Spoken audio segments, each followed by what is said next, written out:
सभी गुरुवे नमः। शिव गुरु को प्रणाम है, चर्चा स्थल को प्रणाम है, साहब दीदी को प्रणाम है, जितने देवी देवता उनको मेरा प्रणाम है, सारे गुरु बना गुरु भाई को प्रणाम है।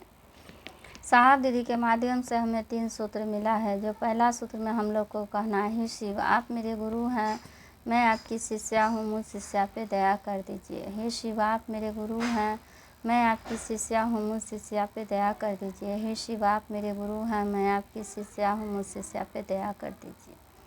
यह मन ही मन हम सबको महादेव से दया मांगते रहना है और शरीर से काम करते रहना है और मन महादेव को ही प्रति रखना है, क्योंकि महादेव को अपना गुरु बनाया है तो सबका काम अलग अलग होता है। जो गुरु स्वरूप का जो काम है वो हम लोगों को करना। हम लोग को महादेव गुरु हैं तो उनका जो है पहला सूत्र में हम लोगों को दया मांगना।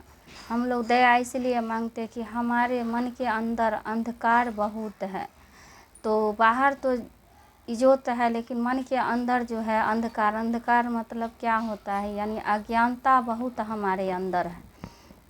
कुछ भी बोल जाते हैं, कुछ भी कह देते हैं, कुछ भी बोल बैठते हैं। इसके लिए कहा जाता है कि हम लोग को महादेव से ज्ञान लेना चाहिए, महादेव से प्रकाश लेना चाहिए। इसीलिए मन ही मन हम लोगों को बोला गया है कि खाना बना रहे हैं, कपड़ा धो रहे हैं, झाड़ू लगा रहे हैं, कोई भी काम कर रहे हैं तो मन ही मन दया मांगिए। और मन को धोने के लिए तो कहा जाता है कि एक दया का ही साबुन लगाना चाहिए। जो हम लोगों को मन में शरीर तो धो लेते हैं साबुन सरफ से अच्छा से, लेकिन क्या कहता है मन को कैसे धोएं, तो मन को पवित्र कैसे बना सकते हैं। खाली मन शैतान का घर होता है। तो इसीलिए कहता है कि पल प्रतिपल मन ही मन महादेव से दया मांगिए और गुरु की दया होती, एक दिन होते होते दया महादेव की हो ही जाती है। दूसरा सूत्र है जो हम लोगों को चर्चा करना है, एक दूसरे से बताना है। कहीं भी कोई भी गुरु बहना गुरु भाई मिल जाए तो उनको चर्चा के बारे में बताना है, समझाना है, कहना है। जितना गुरु के ज्ञान के बारे में बताएंगे कहेंगे उतना ही गुरु का हमको भी ज्ञान होता है और जिसको बताते हैं समझते हैं। एक भी हमारे कहने से कोई गुरु बना गुरु भाई शिव के शिष्य बन जाते हैं, बनने लगते हैं, उस राह पे चलने लगते हैं, वही गुरु काज होता है। और बताते रहिए। यह 365 दिन का यह तीनों सूत्र है। लाखों लोग आएंगे, लाखों लोग जाएंगे, लेकिन चर्चा कहा भी गया कि चर्चा शुरुआत है, अंत कभी नहीं है। तो हम लोग महादेव को घोर कलयुग में गुरु बनाए हैं और दुख सुख रहते हुए भी हम लोग अच्छा ही जीवन जीते हैं और अच्छा ही ज़िंदगी, अच्छा ही परिवर्तन बहुत अच्छा ही होता है। जैसे भी रहते हैं महादेव की दया से अच्छा ही रहते हैं। देखिए अचानक मेरे पापा का तबीयत बहुत ख़राब हो गया, इसलिए हम वीडियो नहीं बना रहे थे, नहीं डाल रहे थे, क्योंकि इतना सीरियस हो गए, इतना सीरियस हो गए कि हम लोग को घर में कन्ना रोहट सब कुछ हो गया और बहुत मतलब कि हम लोग हिम्मत हार गए कि क्या हो गया। लेकिन महादेव की दया था और उस घर में चर्चा भी होता था और हम लोग उन पे ही हम लोग जब भी कुछ होता है या नहीं होता है, लेकिन इतना ज़रूर होता है कि लगता है कि हम कुछ भी बोलते हैं कहते हैं तो ज़रूर महादेव सुनते हैं और महसूस भी होता है। तो देखिए महादेव की दया से बड़ा से होते होते गुरु छोटा करके सब कुछ सही कर दिए। यानी बहुत बड़ा घटना हुआ लेकिन उसको बड़ा से छोटा करके मेरे पापा का तबीयत ठीक हो गया और नॉर्मल है।